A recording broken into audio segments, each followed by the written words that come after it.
Bonjour à tous, bienvenue pour le Tour d'Europe de la presse. Ce mardi 10 décembre 2013, on débute notre parcours par la France. Ce mardi soir, la Ligue des Champions reprend ses droits. C'est l'occasion pour l'équipe d'évoquer la rencontre entre le Benfica et le PSG. Alors que les Aigles jouent leur qualification, les Parisiens ont déjà la garantie de garder la première place du groupe et de disputer les huitièmes de finale. De son côté, la Provence parle du match entre l'OM et Dortmund qui aura lieu demain.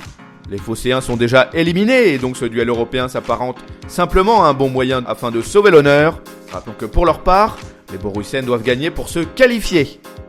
On met les voiles et on se dirige vers l'Italie. La tension monte à quelques heures du match de C1 entre Galatasaray et la Juventus. Le Corriere dello Sport rappelle que les Bianconeri ont besoin d'un petit point afin de se qualifier. Reste à savoir si les hommes d'Antonio Conte vont résister aux Turcs qui doivent gagner pour aller en huitième de finale. Pour sa part, la Gazzetta dello Sport relaye les propos de Gonzalo Higuaín. Le goléador de Naples a fait savoir que lui et ses coéquipiers ont le couteau entre les dents avant d'affronter Arsenal. Le stade San Paolo devrait être en fusion demain soir. Caviar l'Espagne. Marca met en avant le fait que Carlo Ancelotti a fait le point en ce qui concerne l'avenir d'Angel Di Maria et celui de Xabi Alonso. En clair, Carleto a confié que la porte est toujours ouverte pour l'Argentin qui plaît énormément à Monaco. À propos de l'Espagnol, le coach italien fait part de son optimisme au sujet d'une prolongation de contrat.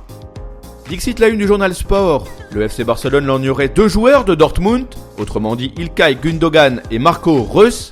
Les Blaugrana auraient déjà contacté directement les agents de ces deux piliers de l'équipe allemande. Allez, on prend la direction de l'Angleterre. Le Daily Mail s'appuie sur les déclarations d'Everton Ribeiro qui a été interrogé par le média ESPN Brésil. Le milieu offensif de Cruzeiro a confié qu'il serait enchanté de porter le maillot de Manchester United.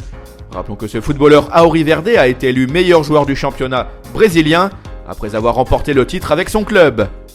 À en croire The Guardian et le Daily Mirror, le board de Manchester United pisterait encore et toujours Wesley Sneijder.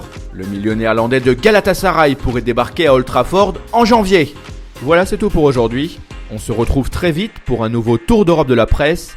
En attendant, n'hésitez pas à consulter le site de Top Mercato ou encore nos applis pour mobile et tablette.